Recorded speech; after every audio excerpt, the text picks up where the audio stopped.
Where you are learning to be a better gamer. I'm apparently drooling. Apparently, nothing makes me salivate quite like watching Leenock and Parting play. Wanted to once again note the chat is trying to become a dance party.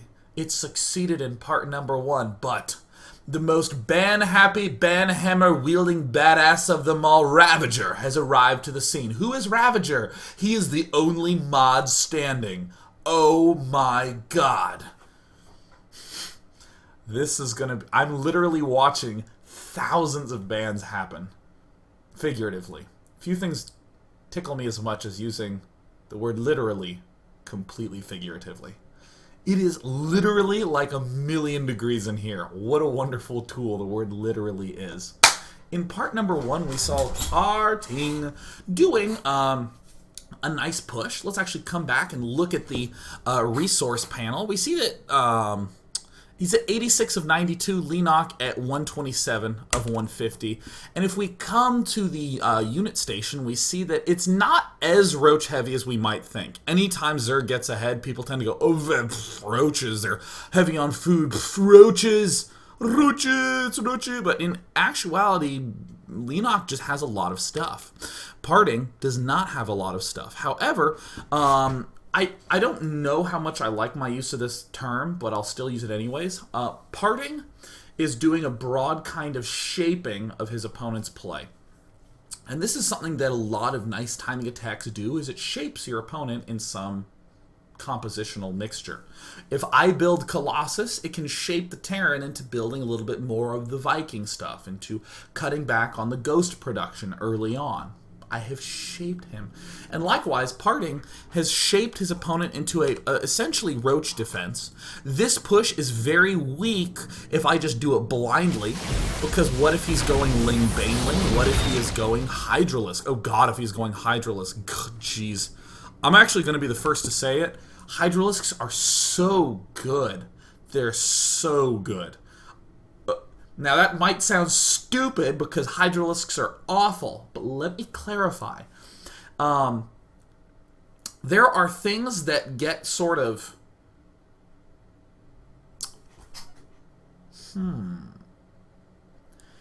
There are techniques that fall off the bandwagon that are people accounting for weirdnesses that happened in the early evolution of StarCraft 2. In the early days of StarCraft 2, people kind of one-based as Protoss, and people opened up two-basing as Zerg. But the Zerg players would generally open up Zergling speed and then expand. So it was kind of like this slow two-base versus one-base. And then Protoss has switched to taking early expands, and Protoss and Zerg switched to three-basing it. So what happens lately? We see people who were not there for that evolution. They just go by three-base versus Protoss. So, of course, what occurs? Protoss goes one-base. Someone like Quantic Sase, who's amazing at one-base PvZ play, will open up that way. The Zerg will triple expand and lose, like, immediately to the first 3 units. This happens very, very frequently. People kind of don't know these other categories. The Hydralisk, interestingly, has some super potent limiting potential. There's a lot of strategies that if you just build a Hydra Den and churn out 12 to 20 Hydras, you crush the whole game right then and there. If you don't believe me, just go watch Nesty every time he made a run to the GSL Finals. Demolished stuff. So when people see the usual mid-game of Zergs versus Protoss, they'll think things like, I am supposed to make roaches because that's what Stefano does. However, pushes like this, you can defend it with roaches. It's a little tricky, but my god, if you had a Hydralisk Den and your opponent blindly went for this sort of push, you would crush it so fast and so quickly. In the meantime, we see Leenock doing a little counterattack. Huh, well that's kind of a weird play to do. Well, not so weird if you have gotten your really early layer and are able to get roach speed. You can easily retreat in more than enough time. A little bit of misclickage from our good friend Parting, but gets a good enough of a force field up. So now we see this sort of funky push coming up from Parting. And per usual, compositions are only half the question. The other important half is How do I get a lot of units? And that's what the 7 gate is there for. This push is really cleanly done. Leenock has siloed himself. There's one solution he has, which is Roachling. He can't suddenly go Hydras right now. He has to figure out a way to defend this right now. And again, you're seeing that, wow. I mean, obviously sweet micro on the Warp Prism, but more importantly, by forcing my opponent to build a good amount of roaches and not a lot of drones, I will again come back to this 8-minute mark where this push is going on, and we see that 7 workers get killed off in the midst of this exchange. And there he is, down to 39 workers. In the production, we had to spend all this time building drones as opposed to other things. And because we're building drones instead of other things, it means that during this period, we are now forced to build roaches, hence why this is so strong.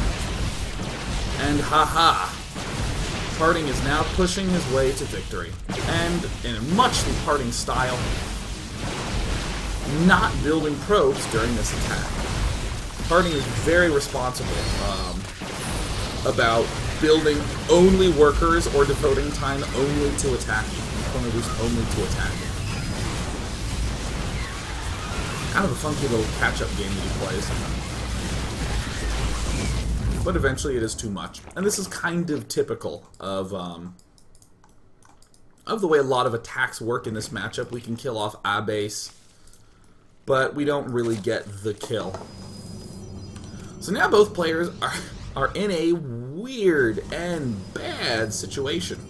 The reason this is not so... Well, I would actually probably say that this is worse for Parting than it is for Leenock. Leenock is simply rebuilding this expansion. And that'll be in pretty much good shape. But we're seeing Leenock now do... where is the spire? There it is. Leenock now is going to be transitioning to Mutaling. This is partly fueled by this rich Vespene Geyser, plus these 2 geysers. We can essentially be on 4 base while only taking 3 bases. We get those 4 bases worth of gas. But even on other maps like Daybreak, we'll see Leenock go for this spire transition. And it's a pretty straightforward description of when we transition. After we see this Protoss is starting to calm down and has to go take his 3rd, then we take the Spire. If he just straight up took his 3rd at like 9-10 minutes, easy. We build our Spire at 9-10 minutes. But now Parting, who instantly has put himself in kind of an awkward spot, has to ask himself how he ends up following this with some sort of effective either harassment or... Oopsie daisies. Let me readjust my chat window off screen. Yes, cool. He has to figure out some way to pull back in with harassment, either get a lot of expansions up, and he is forced to go Stalker, Sentry, Immortal. This is the only mixture that he can really go until he gets some sort of Colossus up. Blink, +2, very common. And doing some gentle pushing and prodding like this. Notice that he's not warping in like 20 zealots. That is the big temptation. But for every zealot you warp in, that's another way of saying, God, I really, really, really hope he doesn't have any units here. You may as well just morph in 2. Poke and prod a little. Kill off a drone or 2. Kill off a queen or 2. And get yourself into this nice position. So we're also starting to see now why Parting is forced to go for this composition after his failed attack.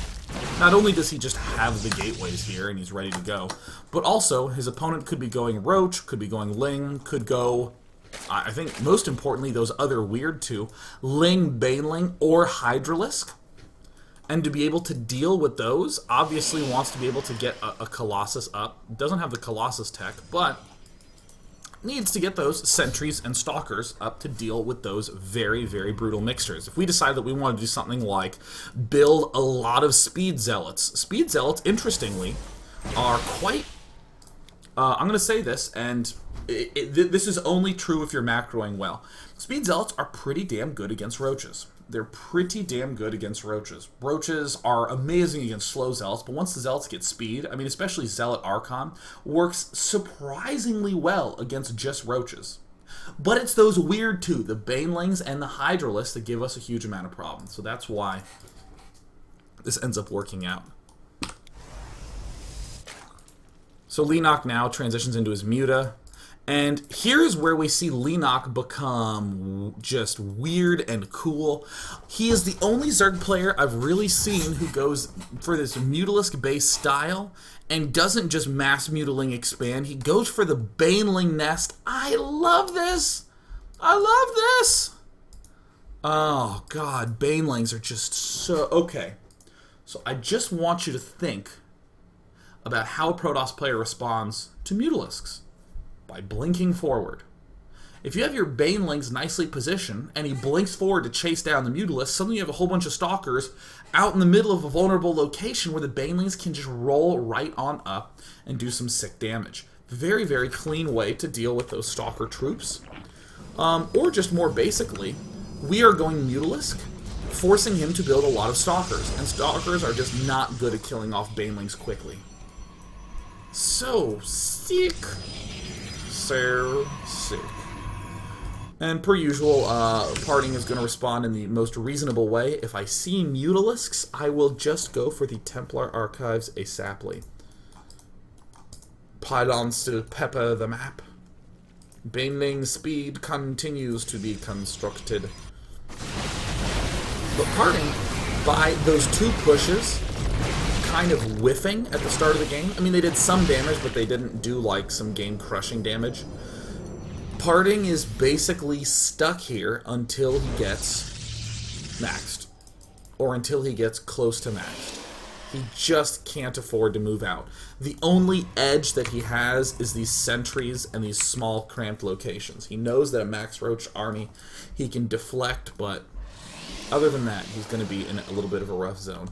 So, coolly enough, Leenock has not really been building a lot of drones. Only really started doing that once he went for Mutalisks. Then he's droning up now, and now we see him getting the speed. We see him getting Infestation Pit upgrade for Zergling's Mutalisks. I think that these are the slowest upgrades I've ever seen. He's 1-0 here, his Roaches are 0-0, his Zerglings are 0-0, and we're at 20 minutes, and he just started the melee attack upgrade. If I were in Leenock's shoes, I might try to figure out a way to squeeze in that upgrade a little bit earlier.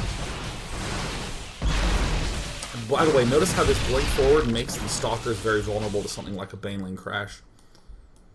Obviously, if you have force fields like Naniwa, you're not going to be so worried, but most of us don't have force fields like Naniwa.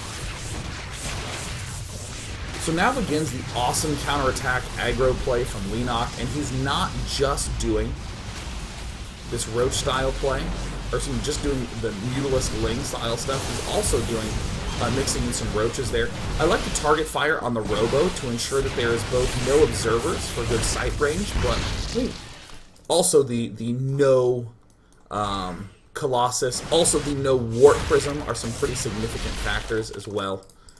This just gives Leenock a lot of leeway. Continued counterattacking. Parting's kind of pinned back here until something noteworthy happens. And this is the cool thing. We get the Baneling Nest. We didn't rush to have the Banelings out. If he attacked us, if Parting attacked us anytime in the last 5 minutes, then Parting would certainly not be max, and getting these Banelings would be just hyper effective. Banelings roll up, youch. Don't manage to get the kill, but notice how effective this is at burning energy on the sentries. We just roll up, lose 2-3 of those Banelings, and just roll right on back. He has to protect the whole army. So cool, so clever. Just love it. Absolutely love it.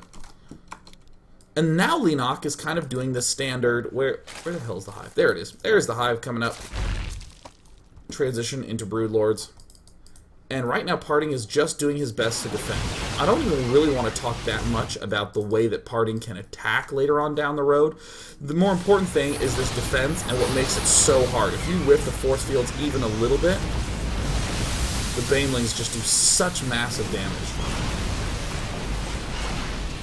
So I would describe this particular situation as kind of good for Leenock, but right up into that storm, this is where Legend begins to be able to step into action. You don't need a big army if your opponent is committed to Muta. This is kind of where the food manipulation I think is weird. If you're against like let's say our attack's messed up. I'll actually come to the period of time. Let's say we are right here. 12 minutes. We're going to do this push. 14-minute mark. We've killed off this location, but all our stuff is going to die. And by the 16-minute mark, our Zerg buddy is retaking this. And look at our vision. Pretty bad. This is all we have. In this situation, what we're thinking is, man, I really need to get to a maxed army, because if I move out when I'm at 130 food, he's just going to overrun me with maxed roaches, and that'll be the end of it. Once your opponent begins committing to Muta Ling, all you're looking for is an opportunity for the Muta count to be kind of low, and for the Mutas to be out of position, and then you can go with a pretty small amount of units. Again, assuming that he's devoting pretty hard to the Muta Ling mixture. So, I lost my mouse cursor. Found it. The travails of multiple monitor setups. So actually, let me back up to 22. So this push happens, and notably, I want to come to the parting cam because dealing with Mutalisks can often be the sickest pain in the ass. We're not flooding Dark Templar, we're just building some Dark Templar. Here comes Banelings from that side, Banelings from this side. Rolling on in. How many probes does it kill? Not too many. That was actually pretty good. So we killed off some stuff. The Mutalisks are now cutting to the left. Notice that, very importantly, the Mutalisks are not cutting right. If they were cutting right, we don't know if they're going to be swinging around back down to this expansion. But because they cut into the main, we get two nice storms off, and then we push it up to this left side. And notice that we have cannons here, protecting on the left flank. Yeah, there's the Archon. We can warp in another Templar here. But we essentially know that the Mutalisks, if you look at the minimap with me, are somewhere in this range. And as I come to the Everyman cam, there it is, popping out right now. So this is not a big army, but we have cut off the Mutalisks. And we can kind of see that Parting is leaning towards moving down this way. And why would that be? It's because the Mutalisks are probably in this general area to the right. And if we come to the Everyman cam, where are the Mutalisks? It looks like, yeah. Oh, we have an observer looking at them. Excellent. But by moving here, we can defend against the Mutalisks that are in this general area from swinging back and picking us off.